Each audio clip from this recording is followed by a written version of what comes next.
Just Hello, everyone. Thank you for joining our discussion here as part of South Asian Heritage Month. I just wanted to welcome you to our digital dialogue. My name is Joseph Kolopudi, and as mentioned, I serve as the co-chair of the Youth Ambassador Program with People Against Poverty, which is a charity based in Wiltshire. In case you haven't heard of the work of our organization, we mainly work as an international charity, and we recently have been developing a youth ambassador platform that's co-chaired by myself and one of my South Asian colleagues. Um, Basically, we've been trying to expand our reach as a youth platform during COVID-19. We've noticed a shift in online engagement and definitely a big opportunity to have an impact in this space. And especially coming from a South Asian background myself, we're really delighted to have this opportunity to present as part of South Asian Heritage Month.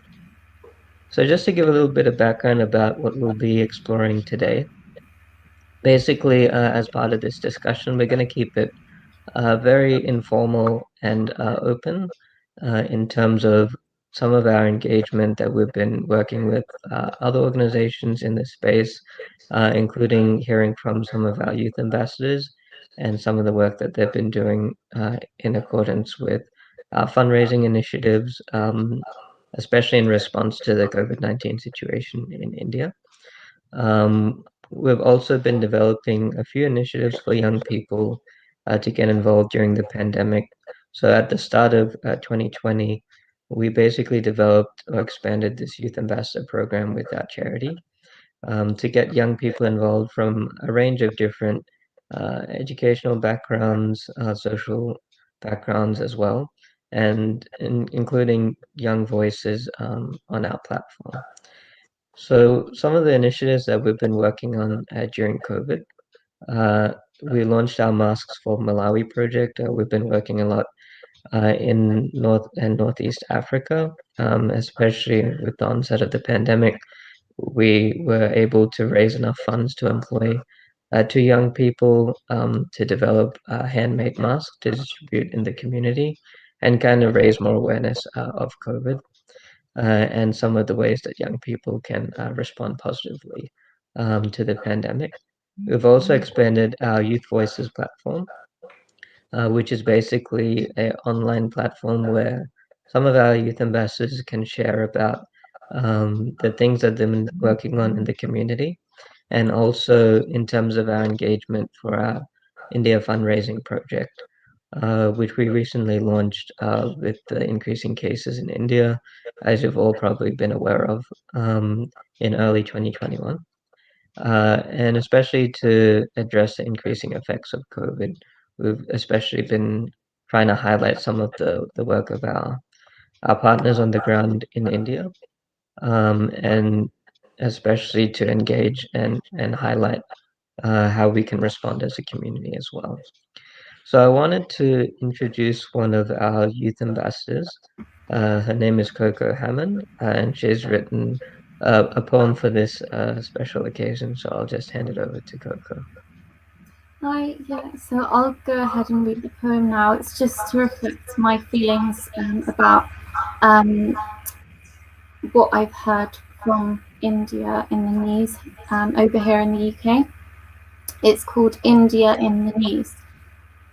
When times are not the same as before, you see in a new light the land and people who were so far. In a way, they are your neighbour, but next door, our suffering theirs. Over there, heartstrings pulled towards my place where I hold a candle and have some hope still this might be at last at an end.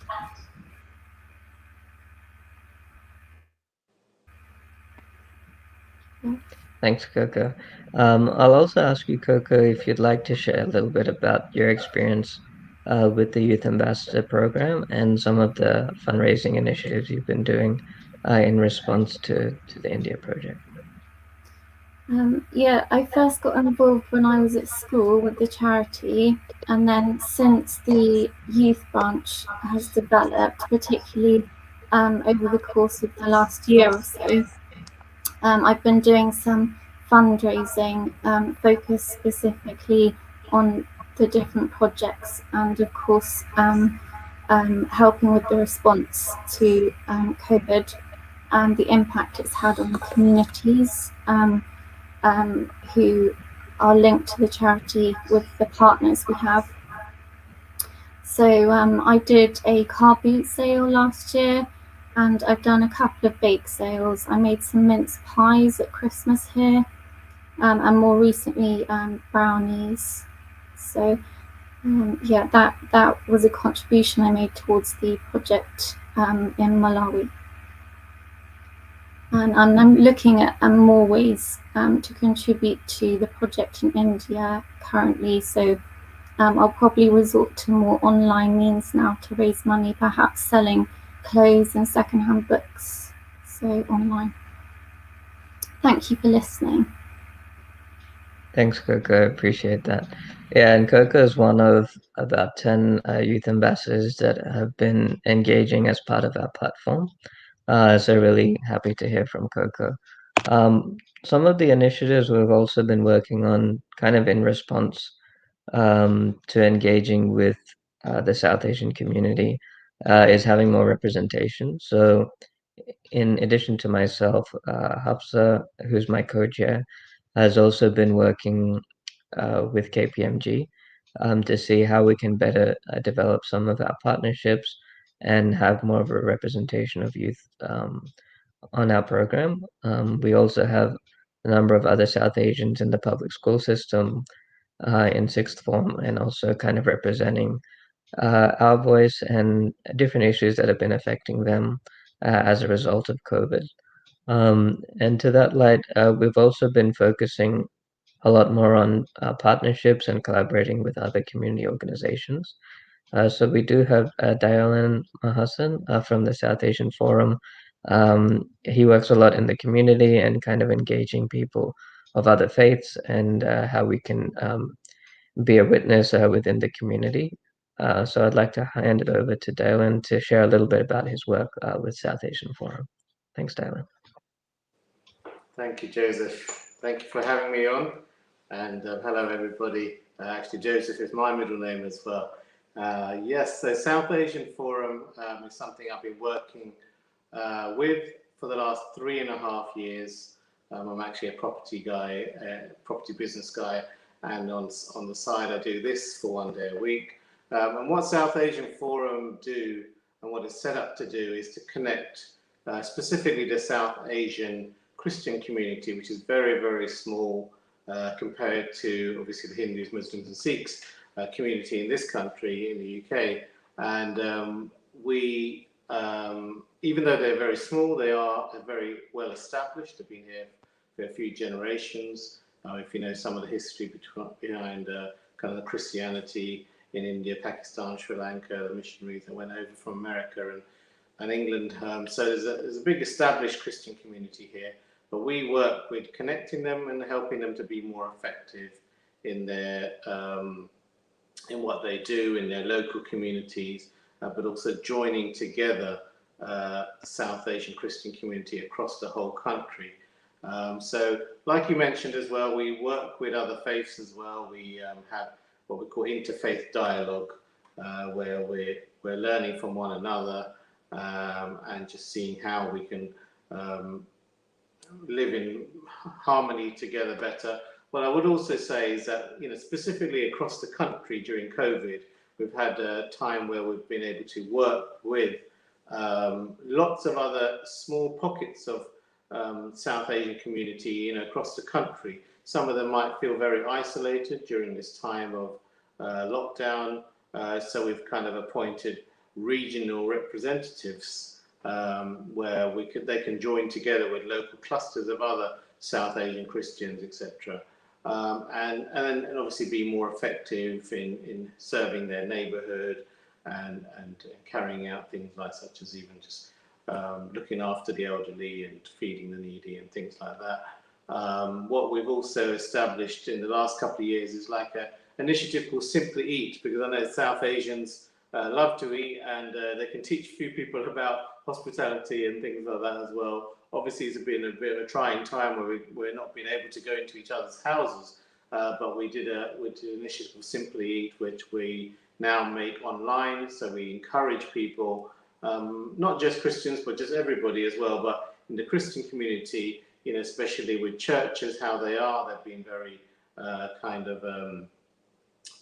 they've had to shut their doors to a lot of people, that they're restricted in their numbers and things like that. So we're just looking for ways that, the community can still meet, eat together, and, just build friendships that way, but also a way to then just reach out to your neighbours and help people in your community, like I said. So those are some of the things we do. So South Asian Forum, we've been established since 2010 now, and those are some of the things that we're particularly passionate about. We reach out to Indian, Pakistani, Sri Lankan Christian community mainly, but we are also trying to work more with the Nepali and Bangladeshi community as well. So that's some of the things I hope that's of interest to you. Wonderful, thanks, Dale. And yeah, we've only recently connected with the South Asian Forum, but yeah, we're really glad to have you on board and yeah, share as part of this discussion. I might continue the discussion in a way of kind of an open Q&A. So I'd like to throw it back to you, Dale, and in terms of maybe kind of sharing about how personally your cultural identity has helped play a part in engaging within the community you live in. Sure. So myself, I'm actually British-born Tamil Sri Lankan. So born here, but our parents are from Jaffna in Sri Lanka. And it's one of those things that I've grown up knowing a few Sri Lankan Tamils, but not many. And for me, I went to university and school in a very mixed background. And so one thing I didn't really do until after university is actually connect much with my own community. And, so obviously you get labeled things like coconut, which we've heard that phrase before as well. But, what I did in my 20s is actually set up a charity or a social enterprise, you could say, like an initiative called Second Generation, where we would actually run events in order to bring the Sri Lankan community in the UK together. So we do that with various events, formal black tie balls, lots of other kind of group settings, and just even just online forums before the days of Facebook, even to connect people together. So I feel more and more passionate about that as I get older. I've been on a recent blog called The Tamil Creator, where I talk about some of the things that are important to me, like my Tamil heritage and building a strong Sri Lankan Tamil community in London, and to help to do that. So those are some of the things that I've become more passionate about as we've got older, really. I guess it's one of those things that I'm passionate about, passing on roots to the next generation as well, passing on understanding. And my particular interest actually is like the colonial history that we have, built from Britain, and the things that they gave us, like the hospitals and the schools and the churches. And so that's one thing that I don't want to just go by the wayside and not really appreciate. So that's one part of me that I'm working on in terms of learning and researching on. Yeah, that's great. And we can kind of open it up maybe in the comments as well. If anyone's watching and has questions via the Dylan or myself, please feel free to drop those in the comments and we'll try our best to answer them. Also, in terms of engagement within the community, Dylan, have you seen many, I guess, challenges within your own community where you live and serve during COVID, and what's kind of been your reaction or response to that? I would say the number one challenge, I think, for us in the South Asian communities is this whole, the community is so strong. It's based on meeting up. It's based on eating together, And so we're very family-oriented people, but we're very event-oriented people as well, celebrating birthdays, anniversaries, that kind of thing, weddings. And so without events, I think for us, a lot of the community have actually suffered. They've gone into isolation, they've gone into times of loneliness, and not even knowing what to do, really, in a way you could say.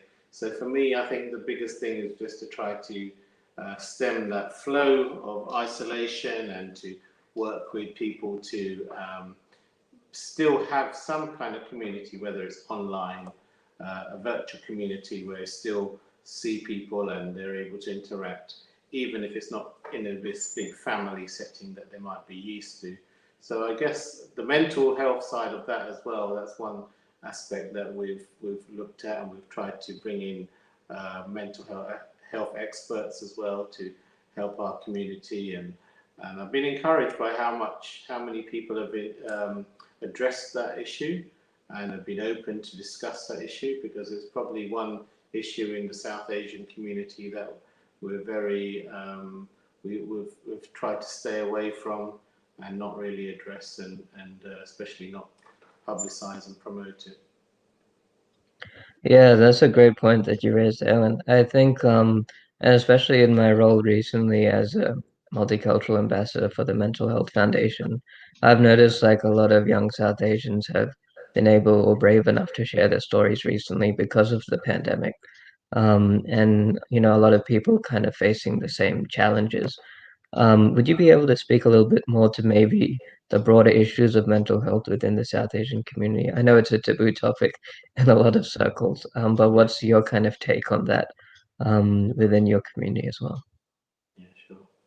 I think it's a very interesting topic. It's not just a very quick, you can't really make any quick kind of remarks on it, but there's so much to it, because especially in terms of when you talk about the generational changes, so first generation to second generation to even third generation now, there's so many different aspects that affect each one, and even the relationship between them.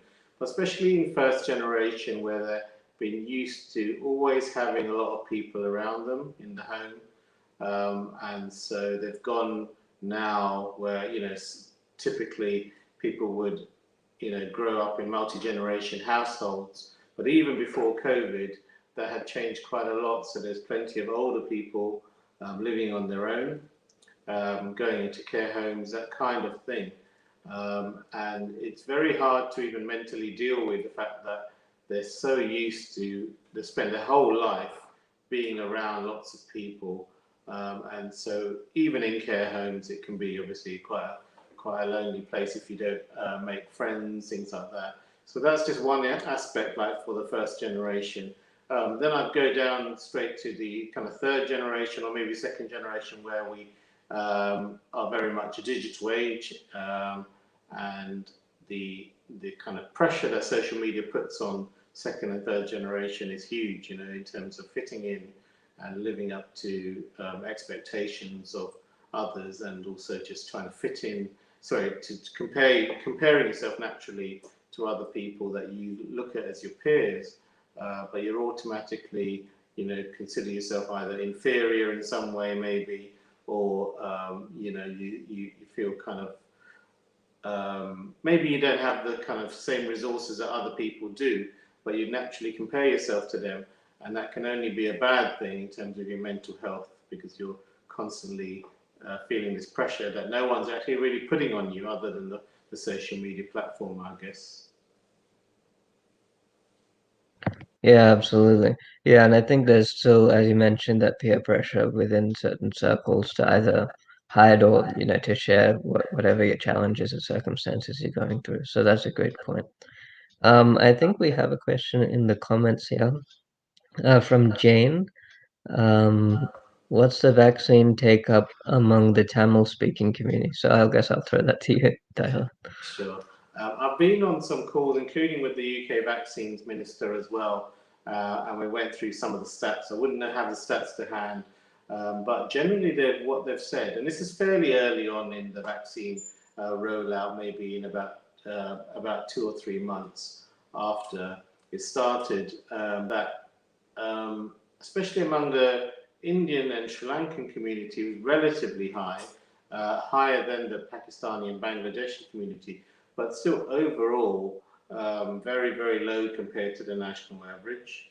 And there's lots of reasons for that, I think, and there's probably not much time to go into it, but I think just I would say that it has been generally very low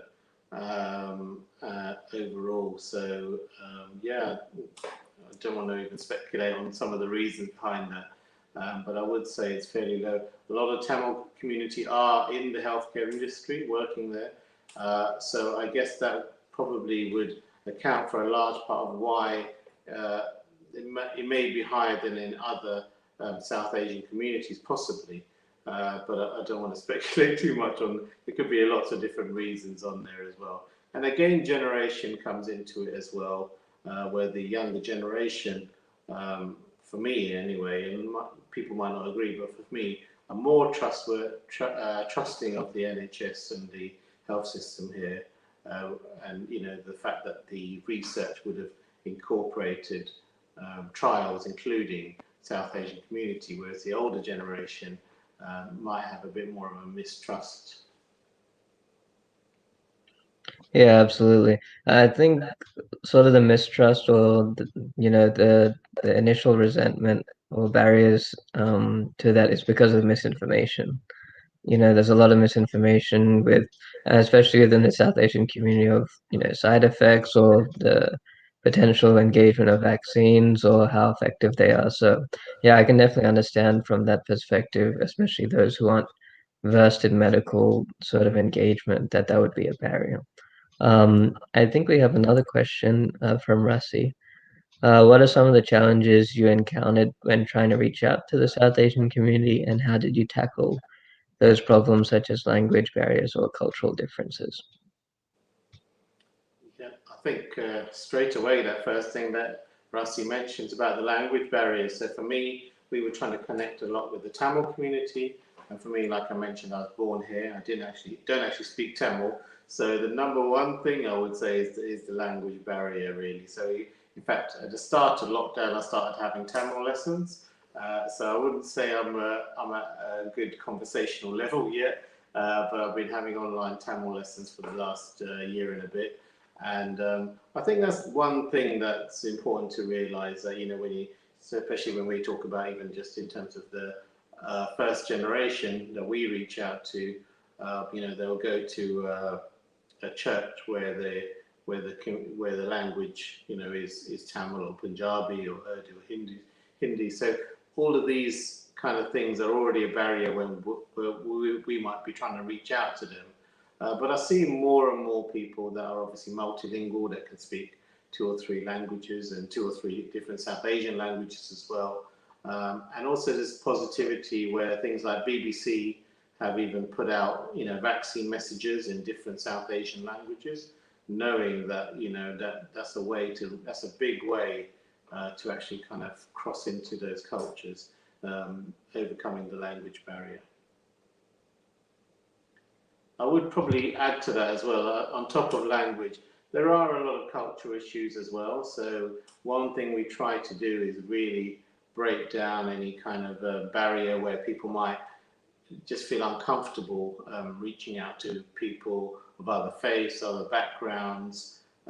So just for this, like I mentioned about the Simply Food initiative, just to understand that having a meal together can break down so many barriers. You might not know your own next door neighbor, but inviting them around for food and getting to know them makes you think it's not as scary as you think to meet people across different cultures and try to relate to them and build a rapport with them.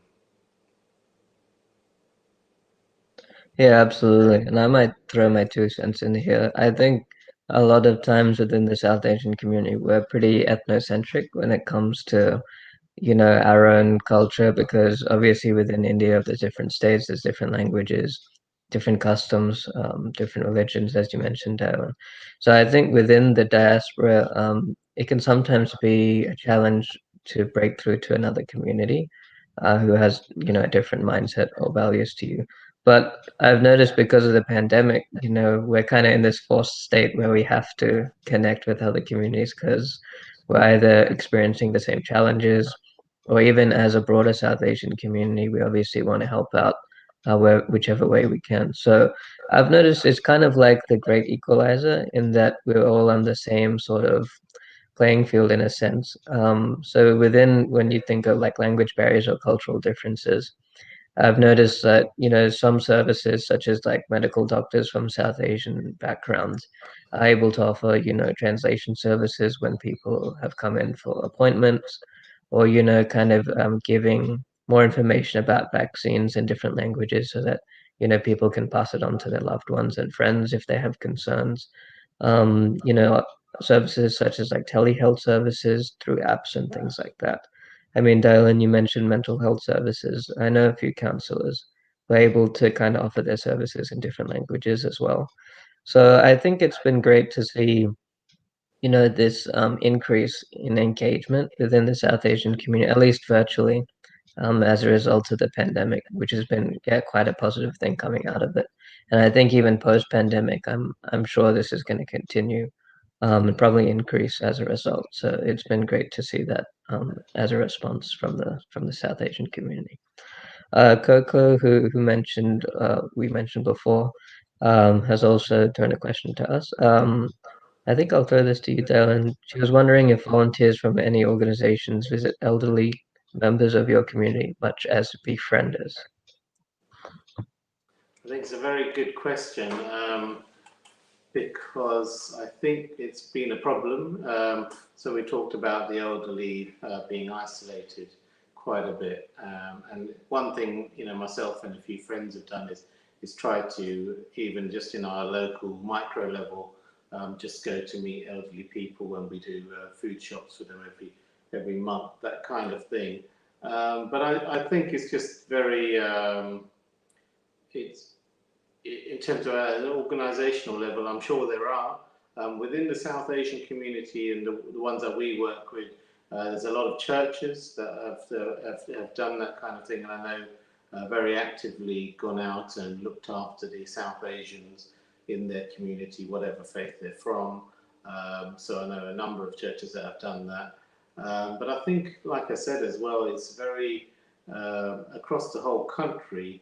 The South Asian community is very spread out now. What used to be this big Asian corridor that, down from Leeds and Sheffield, Birmingham, down to Leicester and London, and then Southampton, maybe all the Asians are in that kind of, corridor of the country. But now with it being a lot more spread out, it's a lot harder task actually to reach out to the South Asian elderly community. They could be anywhere across the country, and they might not be as connected as they would have been in the past.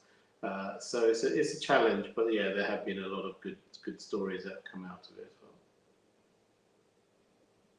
Yeah, absolutely. And I think, at least within my community, I've seen like a lot of isolation with the elderly, obviously, because they're at a higher risk, with the pandemic. So there's been a lot of, yeah, issues on how to best serve them. And even from the South Asian community, beyond, food parcels and things like that, how can we kind of assist them in feeling that they're still part of a community, but not physically present? So I think that's kind of the challenge. I have seen, services such as, Quarantine Buddy and things like that reach out to older people from the community virtually. Um, so that's been, yeah, really great to see. Obviously, that I think it's still a developing sort of paradigm, Yeah. but hopefully things will change. Yeah, I think one thing that I've really been encouraged by is, the kind of physical health element as well, because even though we've been stuck indoors, there have been people that have set up Zoom exercise classes for the over 70s. That would have never happened if it weren't for the pandemic, really, I think. And so there have been particular people I know in the South Asian community who are very concerned about the physical health of the older South Asian community, where they might normally go for a walk, or even just like, walk around a shopping mall or all that kind of thing.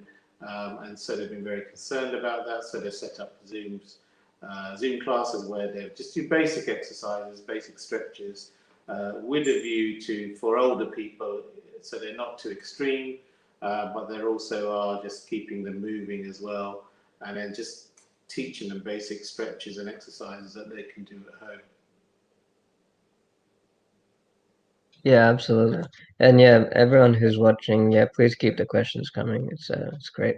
I might ask you a question, Dylan. In terms of, I mean, we touched on this earlier with virtual engagement during the pandemic. What do you think has been the best outcome from that? I mean, from your personal or professional perspective, in terms of trying to engage with people who might not have used online engagement or, as you mentioned, Zoom, certain services digitally before. So sorry, if they don't use online, how else can we engage with them, you see? Yeah, absolutely. Yeah, I think in some ways it's very easy if they're part of some kind of community in itself. So obviously we work with the church community, and so if they are linked in with the church community, then someone knows who they are and what they do and what they need, and they can be regularly in touch with them.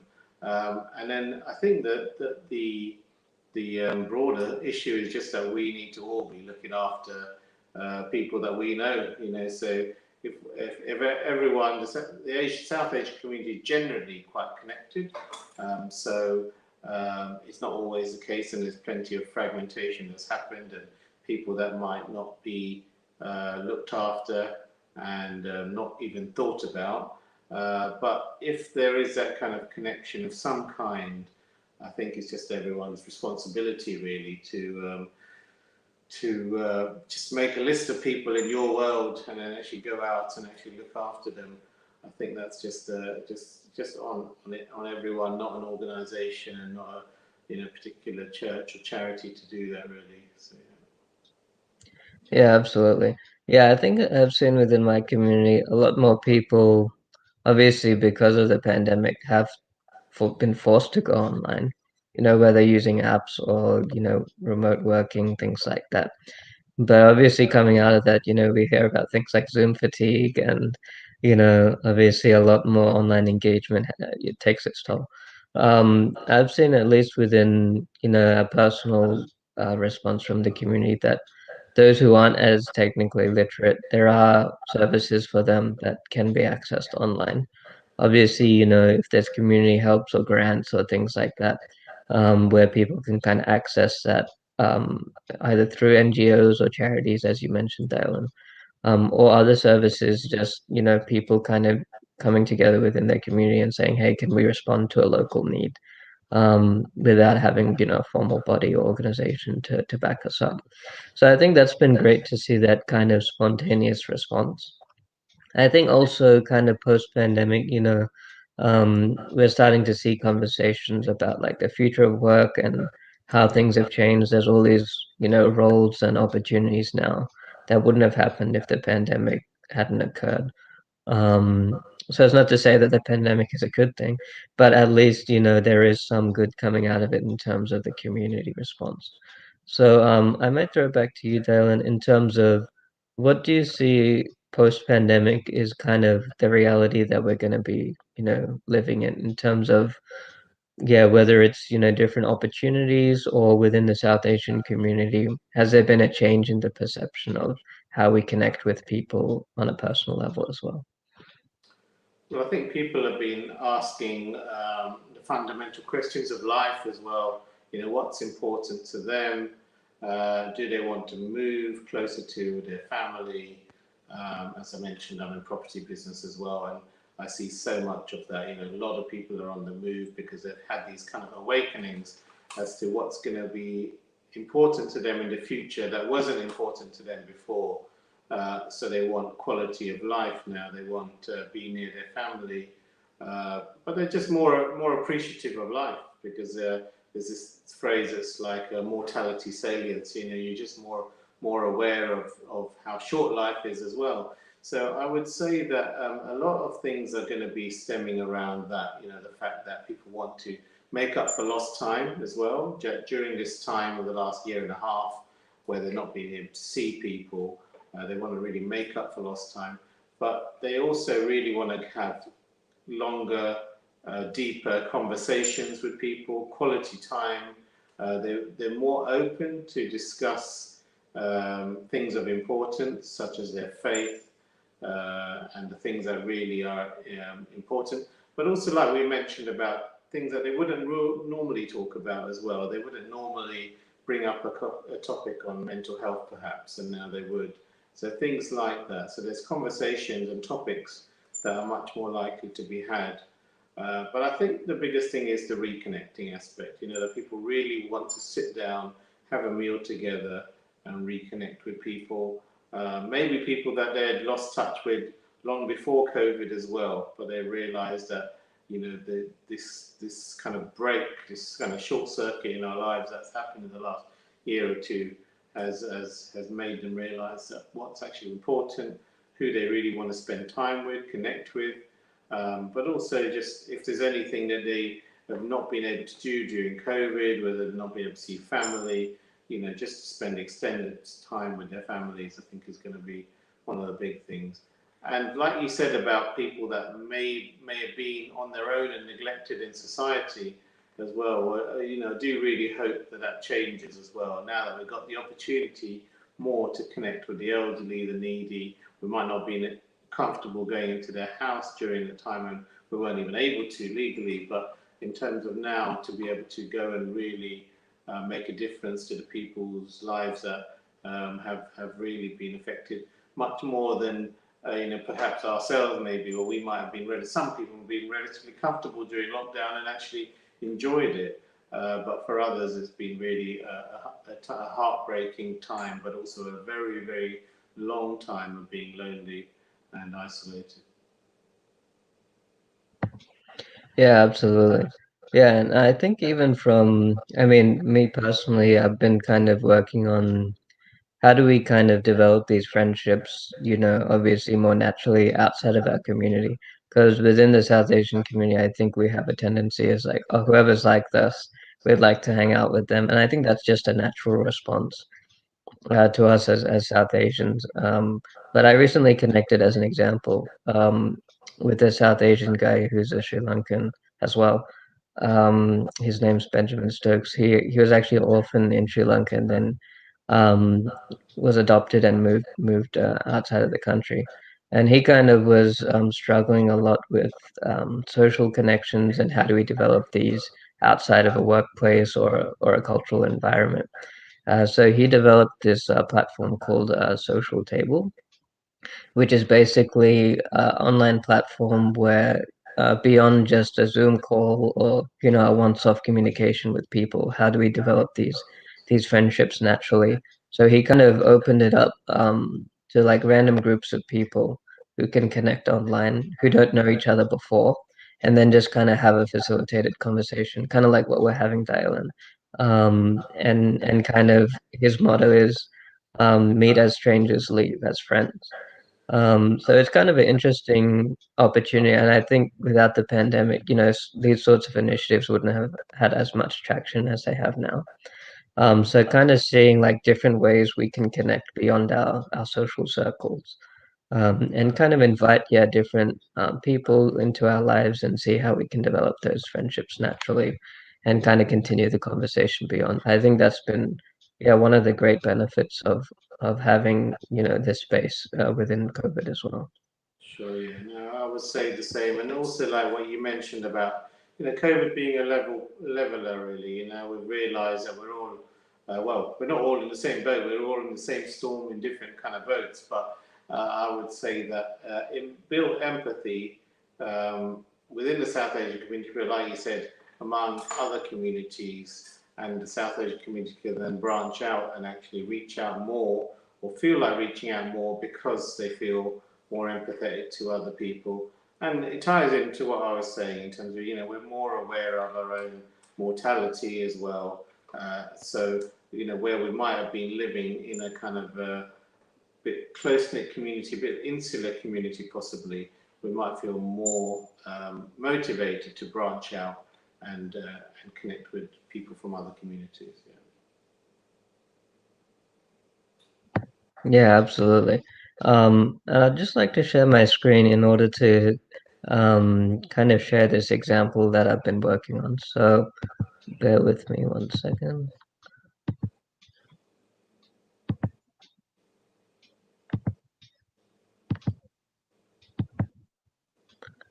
So basically, this initiative that I've been working on is called SelfSquad. One of the initiatives that obviously coming out of the pandemic that we've been thinking about is how do we connect people beyond just, as I mentioned before with Dale, and online conversations. Um, so SelfSquad is an initiative that we've been working on through the work of our nonprofit. So SelfSquad is basically an online response platform to COVID in terms of how do we kind of connect young professionals, especially, or young people in general, who have been feeling disconnected or unable to, kind of engage beyond just their community. So a lot of the issues, within the education sector, especially with like university classes going online, is how do we keep people engaged, especially students. Some of the other issues or challenges that young people have been facing, as Dylan mentioned as well, mental health has been a big one. I think just, having a social circle or engagement within a community has also suffered as a result of COVID because you don't have that physical space you go to, or you haven't been able to connect within or outside of your friend circle to kind of share with others about things that have been happening in your personal or professional life. So Solve Squad is kind of a way to do that. So one of the ways that we've been trying to engage with people is through collaboration.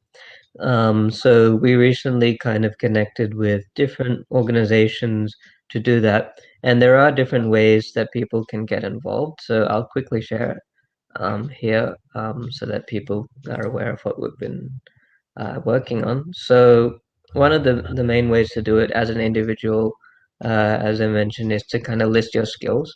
So if there are certain areas or areas of interest, I might add, that people are very keen or drawn to. Suppose you're in the IT industry, or you like developing art, or you're interested in using your skills to develop an app, or you're in the engineering background or a nonprofit background, and you just want to kind of contribute your skills to help other people. You can list your skills on our website. And basically, we connect you to different organizations that match your areas of interest or skills. And if you're an organization that has a project or initiative that you're working on online, you can submit a challenge. And then we connect you back to an individual who might be interested in helping you out. So we've been working with different organizations in the UK and also internationally. We kind of started this as a local initiative with the World Economic Forum, which is an international network that was based out of Switzerland, but has kind of grown across the UK and internationally as well. They have what they call a global shapers community, which I'm part of, which is basically different youth professional hubs across London, Oxford, the greater London area, and also internationally. So across the world, there's about 400 hubs in over 150 countries now. And we've developed this as sort of a local initiative that's gone internationally. So some of the organizations we've worked with, as I mentioned before, QBuddy, which is Quarantine Buddy, was covered in the Time magazine recently as one of the biggest online initiatives coming out of COVID. So we've been able to connect people to quarantine buddies online to kind of share with random people about challenges they've been addressing or ways that they can get mental health assistance, things like that. And these are sort of the organizations, as I mentioned, Social Table and others. So we really encourage people as a way to kind of engage with others, to be able to connect with our platform. And if you're interested, to visit www.solvesquad.co and see if you can contribute your skills or maybe get involved in some online challenges, just as a way to keep engaged during COVID. We do have online competitions for young people where there are cash prizes if they want to develop something unique or innovative or creative in the art space, or interested in writing articles or contributing their story about how they've managed or survived during COVID. So feel free to get involved in those. We also do have virtual internships that people can get involved in, or online courses to kind of develop your skills or areas of interest in a formal setting as well. So feel free to check that out, and we'll drop that in the comments below in a short period of time. As we kind of wrap up the conversation, Dale, and I just wanted to ask if there's any way that people from a South Asian community would like to get involved with South Asian Forum. We'd love to hear about ways that they can do that. Sure, no problem. So my own Instagram page is Life of Dylan. That's the tag for it. But South Asian Forum is eauk.org /SAF. So South Asian Forum. So eauk.org /SAF. And I'd love to hear from you. So either on Instagram or through their website. Like I said, we are trying to reach out to as many people across the country that want to hear our work. There's plenty of people that hear about us and they think, oh, we wish we'd have known about you guys before. So that's been our particular focus during the last year and a half, where we've moved online, but that also enabled us to get people all over the country to connect with us, join our Zoom calls, join our meetings. So we're very much a UK organisation, so we're looking for people that we can connect with in Wales, Northern Ireland, Scotland, all over England as well. So that'd be great if you would like to connect. So yeah, either on Instagram or our webpage. Awesome, thanks, Tehan. And if people want to get involved with charity, People Against Poverty, we've been working on obviously India fundraising challenge as a response to the COVID situation in India. Feel free to visit peopleagainstpoverty.com. As I mentioned earlier, we also have a youth ambassador program where we try and connect young people from across the UK and also internationally to get involved in kind of addressing social concerns within their communities. Whether you're from a South Asian background or not, we welcome your input and are really open to helping young people just have a voice and able to share and contribute back to the community. So if you're able to get involved or you know people who want to, feel free to connect with us. And we really invite your suggestions and feedback also from this session. If you'd like to continue the conversation with Diane or myself, feel free to get connected with us on our socials, which we'll be sharing as well. But like to wrap it up there. And as I mentioned, if you'd like to continue the conversation, please feel free to get in touch with either myself or Dalen. And really appreciate the opportunity as part of the South Asian Heritage Month to be able to contribute in this way. And yeah, really appreciate Ruby, Tia, Natasha, and the team for extending this invitation to us. And yeah, look forward to connecting with you all soon.